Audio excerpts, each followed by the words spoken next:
Lily Harper had never intended to settle in the suburbs. She wasn't the type for white picket fences or chatty neighborhood gatherings, and the idea of joining an overzealous Facebook group made her cringe. But life has a way of cornering you into choices you didn't plan. When her consulting gig abruptly ended, her long-term relationship fell apart from years of neglect, and the city's soaring rent turned from a nuisance into a genuine threat. She knew it was time to go.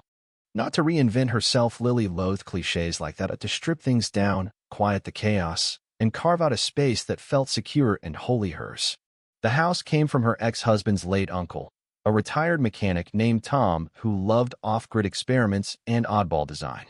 He built it all himself: solar-powered water heaters, sturdy rain gutters that fed the garden, and, most striking, an outdoor shower tucked at the yard's edge, framed by a natural wall of bamboo and honeysuckle. Lily recalled using it once, years back, during a weekend VY sit with her ex. The warm water poured through brass nozzles, the air thick with crushed lavender from nearby plants, sunlight dappling through the vine nests. That memory lingered. When Tom passed and the house landed in probate, her ex wanted nothing to do with it. It needed repairs, and he couldn't handle its quirks. Lily didn't waver. She claimed it, flaws and all, CR-ing its seclusion. She told no one but her attorney. For the first few weeks, it felt like her best move in ages. The neighborhood was calm but alive: older homes, towering trees, folks who minded their own business. Perfect. Mornings meant taming the wild garden.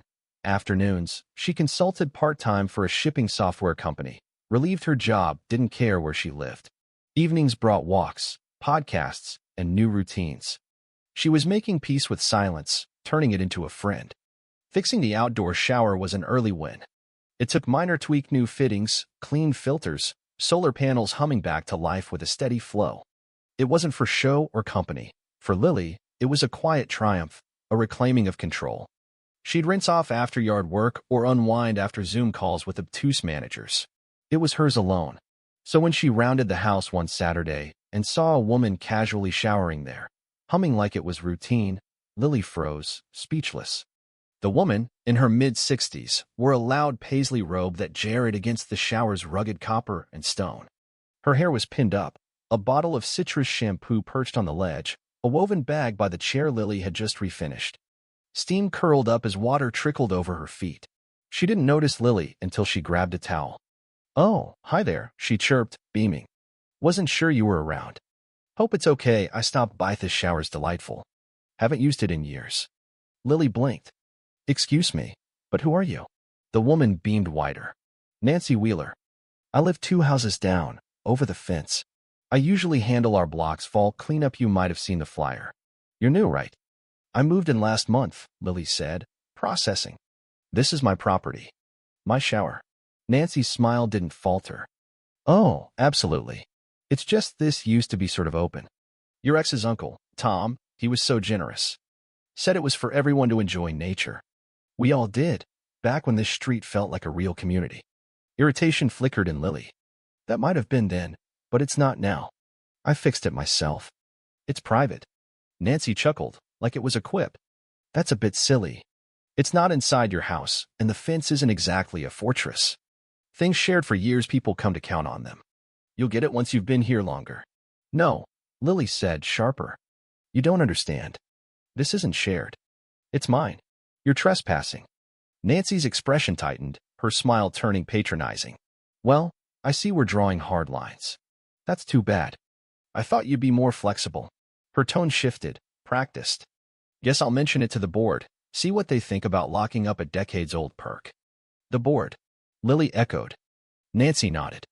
"You'll meet them soon. They're fair when people play nice." She grabbed her bag, slipped into slippers, and strolled off, not to the street, but through the hedge gap to her yard, vanishing like a wisp. Lily stood there, the wind rustling leaves, water still dripping in the basin. It wasn't just the intrusion, it was Nancy's calm certainty, her assumption of ownership. That smile, that voice, it wasn't a mix-up. It was deliberate. Calling the cops over an old lady showering felt absurd, and Lily hadn't even gotten the neighborhood welcome packet to know if they'd back her. For now, it was just her shower, and the stark truth: solitude wasn't a given, even here. That night, she locked the gate, and added a motion light by the shower small steps to feel steadier. The next day, she latched the gate tighter.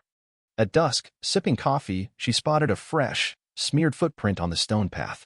She didn't sleep. Lily hoped confronting Nancy would end it. She'd been firm, not crueler, so she thought. But by Wednesday, subtle signs emerged. Displaced gravel near the gate, a whiff of strange perfume, a toppled pine cone on the shower shelf. She dismissed the wind, critters, anything it doubt not. Thursday, after a quick hardware store run, she returned to find the towel she'd hung shifted, a damp strand of gray hair tangled under the shower head. Her stomach dropped. Nancy had been back, bold and precise, in under 20 minutes. It wasn't just odd Anna Maria, it was a quiet challenge. Lily snapped photos. The hair, the footprint, the chair. That night, she added a brighter motion light and a chain lock, debating a camera but holding off escalation felt risky. Saturday, a note appeared in her mailbox. This street runs on kindness. Don't ruin it.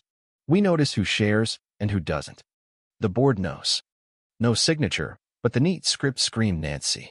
Then came an email from the neighborhood rep, Greg Tate. MS. Harper, we've had a complaint about restricted access to a shared space. Please attend the next meeting to discuss and keep the peace. It was polite but skewed, framing her as the troublemaker. Fury simmered, but so did unease. Nancy was spinning a tale, and Lily was the outsider disrupting it. She didn't reply. Instead, she checked her deed against the fence lines, everything aligned. The shower sat well within her land, no gray areas. Sunday night, she heard water hissing. Phone in hand, she crept out and saw Nancy under the motion light, lavender towel on her head, sipping from a mug. You need to leave, Lily said. Nancy didn't flinch. Oh, Lily, you're blowing this up. It's just a shower, not a territory war. You broken again. This is the third time. Nancy sipped her drink. It's not breaking in if it's a tradition. Look at you, you can't hoard what's always been shared. I have the deed. It's mine. Leave, or I'm calling the police. Nancy's eyes narrowed. Think they'll side with you? I've been here 25 years. They know me. You're just the new girl with an attitude. Oh, and I filed a report you shoved me last time. That's assault. Lily's voice rose. I've never touched you. Nancy smirked. I said you did. Don't need proof, just need them to wonder. She sauntered off through the hedge. Lily didn't call the cops. She sat on her porch, trembling with rage, replaying Nancy's words. I don't need proof. It hit her Nancy was crafting a story to unseat her. She needed a lawyer, Evy Denke, a counterattack. No more waiting for reason to prevail. The next morning, Lily hired Rachel Cole, a no-frills attorney with property dispute experience, through the local bar association. She sent Rachel everything: deed, plans, photos, Greg's email. Rachel was unfazed. This isn't rare. People like Nancy lean on tenure, rewrite history, and bank on social sway. But you've got a paper trail. We'll start with a cease and desist, served formally, and notify the association. Lily left Rachel's office with a plan: serve Nancy, document everything, install a discreet camera. A week passed quietly, too quietly. Then a package arrived, old towels and shampoo, with a typed note. If you won't share the shower, at least keep it stocked. Next, an envelope with blog screenshots Nancy under the shower years ago and a sticky note. Tradition counts. Rachel sent a sharper letter to Greg, citing the deed and warning of legal fallout. Lily reinforced her gate and fence. Friday, Nancy drove by, staring but silent. That weekend, a noise complaint brought cops over Lily's midday repairs. Within code, dismissed. Then her camera was unscrewed, footage uploaded before the memory card vanished. A tall, gloved figure had stared at the lens. Rachel called it a warning shot. Lily reported it to the police, keeping it factual: suspicious entries, tampering. She didn't name Nancy, just built the record. At the community meeting, Nancy played the victim, claiming Tom's shower was a shared gem Lily had locked away. Lily countered with facts: deed, boundaries, intrusions, false claims. Neighbors chimed in, some backed Lily, others shrugged. No action was taken, but Nancy's narrative wobbled. A letter from the architectural committee followed, questioning the shower's compliance. Rachel preempted it with an independent assessor's report: legal, if quirky. The street turned colder. Flyers urged simplicity. Bushes were cut. Lights snipped. Nancy filed another false report. Lily threatened her with a tool. Footage proved it baseless. Rachel filed a restraining order, citing harassment. At 3 a.m., Lily caught two figures on camera planting something at YC, fleeing when lights blazed. Police confirmed it was surveillance gear, illegal. The order was granted. Nancy, barred for a year.